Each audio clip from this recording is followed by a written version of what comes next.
Olá a todos, estamos aqui para mais um programa Esse é o Direito com o advogado José Antônio Cremasco e hoje a gente tinha prometido de falar sobre as questões da execução, explicar por que o processo demora tanto, mas eu acho, Cremasco, que não dá para a gente começar o programa sem falar do assunto que parou o Brasil essa semana em relação àquele oferecimento de vaga para uma governanta, né, que foi absolutamente discriminatório. Ela dizia que a governanta tinha que ter boa cultura, facilidade para chegar no Cambuí, e ela tinha que ter tomado duas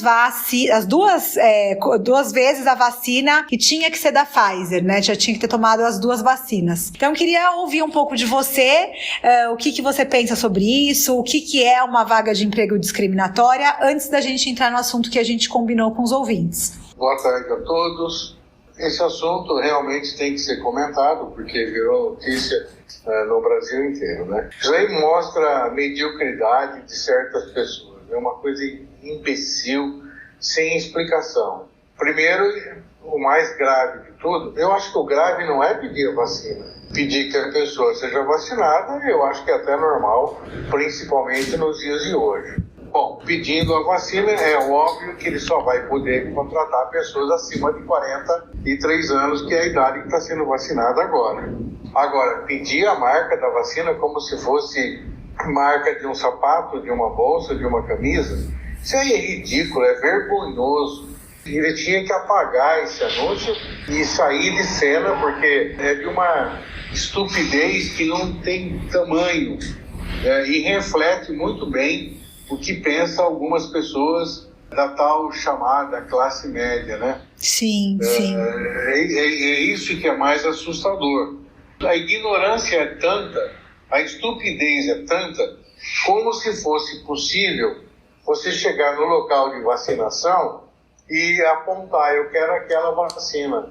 Sim. Nem pagando você consegue fazer isso. Quer dizer, é um assunto que tinha que merecer a chacota mesmo que ele está passando, a humilhação que ele está passando, a vergonha que ele está passando, para acabar com esse tipo de coisa. Eu acho só importante, Cremasco, desculpa te interromper, a gente também alertar o trabalhador, né, o que ele pode fazer quando ele se deparar com uma vaga de emprego discriminatória.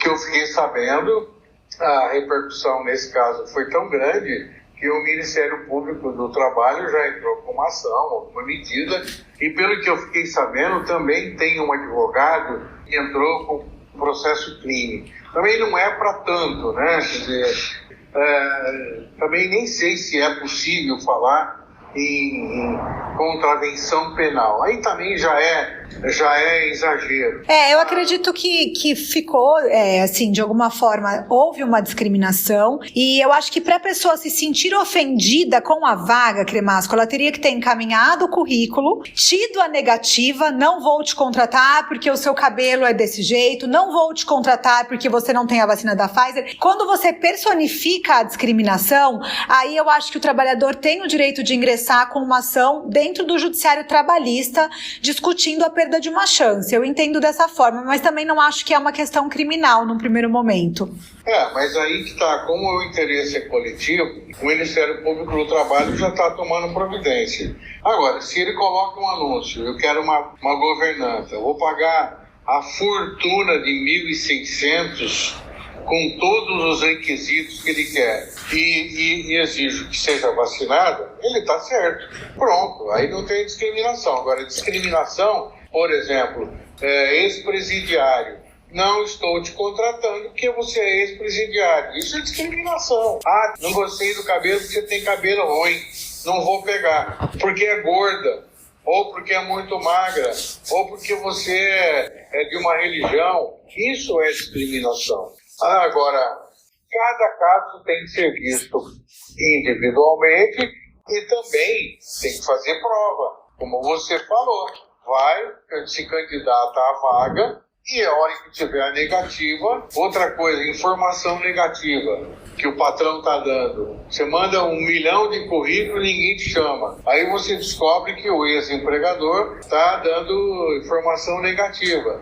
Eu vi um caso essa semana, não sei, ela é uma boa funcionária, mas ela é encrenqueira, aí eu recomendo não contratar. Isso é discriminação e é possível de ser transformado numa indenização. Sim, e só assim, uma última coisa antes da gente entrar no próximo assunto, Cremasco, é que muitas vezes as pessoas discutem o que é discriminar, né? Então, de repente, a pessoa fala, eu falei que o seu cabelo é ruim, mas eu não quis te ofender. Mas a pessoa se sentiu ofendida e isso é um racismo, né? Então, assim, eu sempre costumo falar que cabe ao ofendido definir o que fez com que ele se sentisse daquela maneira. Então, não interessa se a pessoa não acha um problema pedir a vacina da Pfizer, não interessa falar que eu não quis te ofender por dizer que não contrataria uma pessoa com determinado peso, com determinado cabelo. Isso não importa. Eu acho que o que importa para que seja visto numa ação judicial a questão da discriminação não é o interesse da pessoa discriminar, mas sim o fato daquela pessoa ter se sentido ofendida e ter as provas de que de fato, de alguma forma, foi discriminada. Então, eu sempre costumo levar isso como uma regra da questão das ofensas, né? Porque muitas vezes a pessoa fala, mas não foi a minha intenção. Bom, não interessa a sua intenção. Se você, de alguma forma, discriminou, a nossa Constituição Federal proíbe esse tipo de conduta, né? Mas eu queria, Cremasco, entrar também na questão do que a gente tinha prometido de falar um pouquinho do porquê das demoras, né, nesses processos trabalhistas em relação à execução especificamente, que é o ganhou e não levou. Não, é frustrante entrar com processo, ganhou em todas as instâncias, 2, 3, 4 anos para acabar o processo, na hora de executar não tem o que penhorar. Isso é muito frustrante, é desanimador. Mais ainda desanimador quando você vê ostentando uma boa condição de vida e não encontrar nada para penhorar. Então, eu penso e acho que a execução trabalhista tem que ser agressiva, e muito agressiva, porque essa história de ganhar e não levar, nadou e morreu na praia, isso é muito frustrante para o interessado, para o credor, e é também desmoralizador para a justiça do trabalho, ou qualquer tipo de justiça. Depõe contra a imagem da própria justiça, porque é frustrante essa situação. E a justiça, o grande gargalo do processo trabalhista é a execução trabalhista. Ela pode correr bem na primeira instância, na hora da sentença, vai para o tribunal, as decisões nos tribunais não têm demorado muito tempo, tem sido bem mais ágil. Agora, o gargalo é lá na execução. Aí o credor não tem meios para receber. Por isso que a justiça tem se preocupado em buscar mecanismos para tornar efetiva a execução. Os advogados mais novos que frequentam a Justiça do Trabalho não imaginam como era há 10, 15 anos atrás, 20 anos atrás. Quer dizer, não tinha os instrumentos que tem hoje. Hoje, por exemplo, se o devedor tiver um dinheiro na conta bancária em qualquer lugar do Brasil, a justiça vai penhorar, coisa que antigamente não fazia. O juiz mandava expedir o ofício para o banco, quando chegava o ofício no banco, a conta estava zerada. Hoje já não, hoje já pega o devedor de surpresa. Se ele tiver dinheiro na conta, vai pegar. Eu gosto muito de pensar isso que você falou, das ferramentas modernas que hoje que existem, né? A gente fica pensando como era antigamente e hoje, até a rede social, né, que daí seria uma busca do próprio advogado, da parte, mas hoje nós temos muitas ferramentas e realmente o judiciário tem investido muito nas ferramentas para execução, e isso é uma questão importante para combater esse mal, porque não se faz justiça quando você ganha o processo e não consegue receber, né? Então não tem como pensar num judiciário onde não entrega a prestação jurisdicional, que é justamente devolver o dinheiro que foi tirado daquele trabalhador, né? né? Porque nada diferente disso. Então, acho interessante falar mesmo, como você bem lembrou, das ferramentas que hoje nós temos, que são bastante modernas, e eu penso muito, eu não sei se você concorda comigo, Cremasco, eu acho que quando a gente começa a pensar na execução, eu acho que o céu é o limite, sabe? Mas não vou pedir o passaporte? Posso pedir? Tenta! Se ele tá viajando toda hora pra Disney e tá devendo verba rescisória, não precisa nem citar o artigo. Junta a foto e vai atrás, né? Eu acho que a gente tem que ter essa proatividade dentro do judiciário, nos processos, para que realmente o trabalhador tenha de volta o que foi subtraído dele.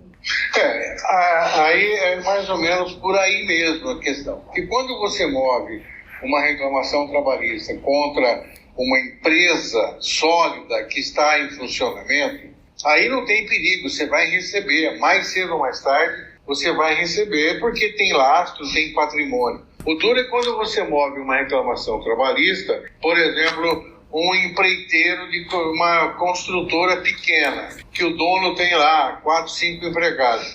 Aí você vê ele no Facebook, fazendo churrascão no domingo, viajando, não precisa nem ser para Disney, mas tá lá, foi para Ubatuba, tá lá desfrutando dos prazeres e não paga os 10 mil que está devendo para o empregado.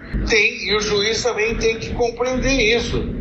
Vamos ver que tipo de carro ele está usando, os bens que ele tinha, para quem que ele passou, porque é muito comum, não, eu vou tirar todos os bens do meu nome. Tá bom, tira. Só que se o juiz descobrir que você tirou os bens do seu nome quando tinha um processo em andamento, quando você tinha uma dúvida, aliás, uma dívida, é certo que o juiz vai mandar anular aquela venda do imóvel. Então, você vai gastar dinheiro à toa. Mas agora, tem muito cliente que desanima. O advogado falou que não acha nada para penhorar. Mas não é o advogado que vai fazer isso. O advogado indica. Penhora o carro, é possível saber. Se ele tem imóvel, é possível saber. Se ele tem a conta bancária, é possível fazer. Isso não precisa do cliente. O cliente tem que ir para cima e ver o que o devedor está fazendo. De repente ele está construindo uma casa lá no bairro tal. Tenta descobrir de quem é esse imóvel. Quem é a pessoa que está construindo? É o fulano que está me devendo? Informa para o juiz, tira uma fotografia, grava, pergunta para o vizinho. É a construtora tal que está trabalhando aqui. Quem é o dono do imóvel? É fulano de tal. Ô fulano, o seu fulano está trabalhando para o senhor está pagando ele e tal. Pronto, aí vai lá e fala para o juiz. Aí o juiz manda penhorar o dinheiro que ele vai receber. Então tem cliente que desanima e acha que o advogado que tem que ir atrás disso. O advogado não investiga. É o cliente que tem que ir para cima, né? E hoje tem um mecanismo, uma ferramenta muito legal, que é tirar uma certidão da dívida e negativar o nome da pessoa. Não vai comprar nenhum fogão nas Casas Bahia, porque está negativado. Então é uma maneira de pressionar também, né? Sim, com certeza. Infelizmente, né, o trabalhador acaba não tendo paz, muitas vezes nem quando o judiciário entrega, né, a justiça, fala do direito dele, mas muitas vezes tem essa dificuldade que acaba também sobrando de alguma forma para ele buscar e auxiliar o profissional que estiver cuidando do processo para de fato conseguir receber o direito dele. Mas a gente não está aqui para desanimar ninguém, muito pelo contrário, para dizer para o trabalhador não desistir, né? Se você tem lá uma certidão judicial, uma decisão judicial que te dá o direito a alguma coisa, corre atrás até conseguir receber o seu dinheiro. Pode demorar, mas também essa dívida não vai prescrever, né? Enquanto existir lá a possibilidade dele apresentar documentos, informar o juiz para não deixar o processo ir para o arquivo, nem que seja provisório, para continuar fazendo as buscas e usando as ferramentas para que também ninguém se beneficie do trabalho de alguém sem pagar sem a contraprestação devida, né? Sem pagar por aquilo. Eu sempre, quando eu falo desse assunto, eu me lembro de uma empresa de segurança e vigilância que deu um golpe aqui em Campinas e não pagou um monte de vigilante. ficou devendo para todo mundo e sumiu.